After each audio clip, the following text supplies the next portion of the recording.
Sahabat sebangsa dan setanah air, New Mind harus segera mendeklarasikan untuk memposisikan dirinya menjadi yang terdepan. Sama seperti apa yang dideklarasikan Xi Jinping setelah peringatan ulang tahun Partai Komunis Cina yang ke-100. Dia sampai saat ini terus mengkampanyekan Make China Great Again atau MCGA, mirip dengan maganya Trump, Make America Great Again. Saat ini ada 6 kebijakan terbarunya untuk dalam negeri Tiongkok yang ketat dijalankan. Salah satunya apa yang dilakukan pemerintah kepada Jack Ma yang membuatnya Jack Ma terdiam tak berkutik. Oligarki salah tempat Jack Ma itu. Apa yang dilakukan pemerintah Xi Jinping? Dipisahkannya sistem pembayaran dengan marketplace, Alipay dengan N dan lain sebagainya. Kebijakan lain yaitu apalagi? Perusahaan Tiongkok yang go global dan kepemilikannya masih didominasi oleh warga negara Tiongkok dan BUMN Tiongkok didukung penuh oleh kekuatan pemerintahan Partai Komunis Cina. Namun perusahaan lokal yang dimasuki investor asing dikerdilkan. Ini membuat geger dunia finansial seminggu terakhir ini. Sosialisme ketat dilakukan secara otoriter, di mana yang kaya diambil haknya, sebagian besar dibagikan ke rakyat dengan tangan besi, diratakan kekayaannya, diambil hampir 40% tambahan untuk negara dari tahun-tahun lalu, atau kekayaannya diambil 40% lagi untuk rakyat. Intinya Tiongkok untuk Tiongkok saat ini. Xi Jinping mau ambil balik kekuatan ekonomi dalam negeri, tidak bergantung asing dan uang asing lagi, juga diambil dari tangan oligarki. Persis seperti Rusia, Putin ambil separuh kekayaan oligarki di Rusia. Kalau Tiongkok yang kaya itu PKC, kalau Rusia yang kaya itu Putin Incorporated. Efek Xi Jinping tadi jadi bagaimana? Faktanya saat ini saham-saham perusahaan seluruh dunia yang investasinya di dalam negeri Tiongkok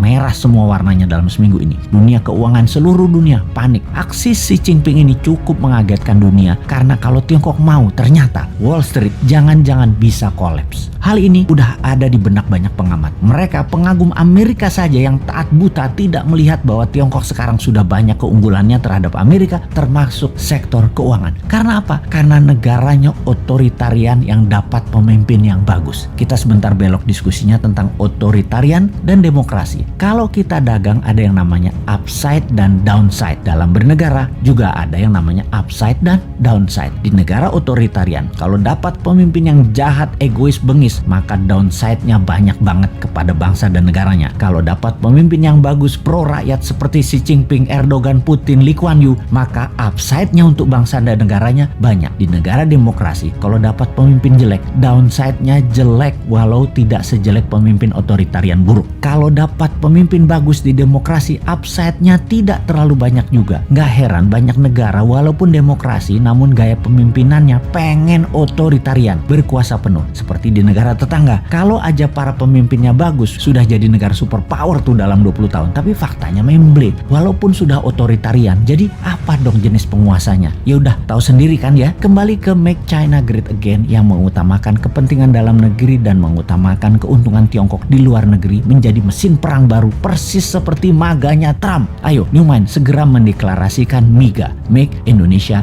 Great Again. Indonesia first. Apa-apa Indonesia duluan dan apa-apa Indonesia yang harus untung. MIGA mengutamakan kekuatan dalam negeri, di mana kalau ada FDI maka produknya diutamakan untuk dipakai di dalam negeri atau untuk ekspor, dan syaratnya lagi 100% bahan bakunya adalah bahan baku dalam negeri. Lebih diutamakan lagi sesungguhnya apa? DDI, Domestic Direct Investment, investasi putra bangsa. New Mind gitu loh.